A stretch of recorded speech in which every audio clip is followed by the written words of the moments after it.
राम राम दोस्तों मैं आज आप लोग को एक बहुत अच्छी कहानी सुनाने जा रही हूँ। और कहानी का शीर्षक है चार बहुएं। दोस्तों कहानी बहुत अच्छी है और आशा करती हूँ कि आप लोग ये कहानी पूरा देखेंगे। तो देर न करते हुए अब मैं कहानी शुरू करती हूँ। कहानी है एक सेठ की। उसके चार लड़का और चार बहुएं थी। और वो सेठ बहुत धनवान था, बहुत मतलब उनके घर में किसी चीज़ की कोई कमी नहीं थी। और चारों बहुएं भी बहुत अच्छी थी। अब उनका घर परिवार अच्छे से चलते रहता है। एक दिन रात को सेठ जब सोए रहते हैं तो उनके मतलब उनके घर से एक बहुत सजी धजी सुंदर पूरा जेवर वेवर पहनी हुई, लाल साड़ी पहनी हुई खूब सुंदर नारी छम छम करती हुई निकलने लगती है दरवाजे से। तो सेठ जी उस छम छम की आवाज़ सुन के सेठ जी का नींद खुल जाता है। सेठ जी बोलते हैं, अरे आप कौन हैं और कहाँ जा रही हैं? तो वो जो स्त्री रहती है वो बोलती है, मैं आपके घर की लक्ष्मी हूँ और मैं अब आपके घर से जा रही हूँ क्योंकि मैं स्थायी कहीं भी नहीं रह सकती, इसलिए मैं अब आपके घर से जा रही हूँ।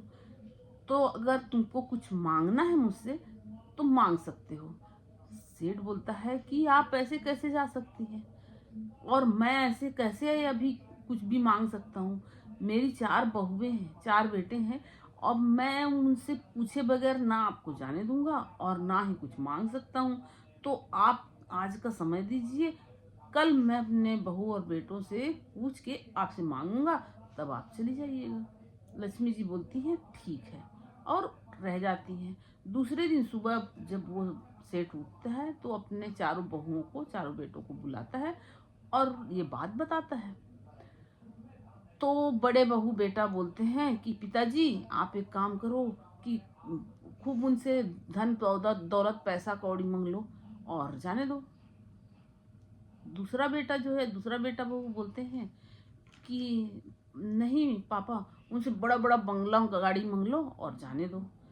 तीसरा बोलता है कि नहीं, खूब सारा पैसा मांग लो और मत जाने दो।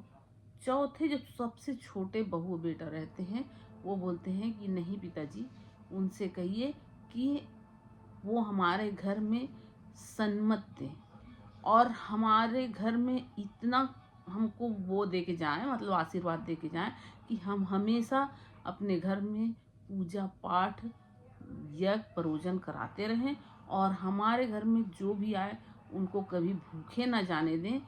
हम भी आराम से खा सकें और हमारे घर में आने वाले का हम अच्छे से आदर सत्कार कर सकें और उनका पेट भर सकें। और कभी किसी का ना आदर ना करें, ना हमारे द्वारा किसी का ना आदर ना हो। हमारे घर में इतना कुछ देना कि जो भी आए वो उनका हम भरण पोषण अच्छे से कर सकें, आवभगत अच्छे से कर सकें। यही मांग लो और हमारे घर में सन्मत रहना चाहिए। यही मांग लो और उनको जाने दो। सेठ बोलता है ठीक है। दूसरे दिन फिर सेठ जब सोता है तो लक्ष्मी जी फिर आती है सेठ जी के पास और बोलती है, मांगो सेठ, तुम क्या मांगना चाहते हो। सेठ वो छोटे बहू बेटा का जो बात था उस बात को लक्ष्मी जी से बोलता है कि माता आपको जाना है तो आप तो जाएंगी ही, मैं रोकूंगा तो रुकेंगी नहीं, लेकिन मैं आपसे जाने से पहले यही मांगना चाहता हूँ कि आप मेरे घर में सन्मत दीजिए, मेरे घर में सुख समृद्धि दीजिए और मेरे घर में इतना मुझको दे के जाइए कि मेरे घर में जो भी आए उनका मैं आओ भगत अच्छे से कर सकूं, हमेशा पूजा पाठ दान पुण्य कर सकें हम और हमारे घर में आने वाले का अच्छे से आओ भगत सत्कार कर सकें, हम भी खुश सुखी से रहें और आने वाले का भी स्वागत हम अच्छे से कर सकें। इतना आप आशीर्वाद दे दीजिए और चली जाइए। तो वो लक्ष्मी जी बोलती है कि आप तो मेरा पैर ही बांध दिए, जहाँ सन्मत रहेगा, जहाँ समृद्धि रहेगा वहाँ से मैं कभी नहीं जा सकती। तो आप तो ऐसा मांग के मेरा पैर बांध लिए, अब मैं आपके घर से कभी नहीं जाऊंगी, स्थायी रूप से आपके घर में रहूंगी। ये लक्ष्मी जी ऐसा जो बोली वो छोटे बहू बेटा की समझदारी के कारण ये सब हुआ ना।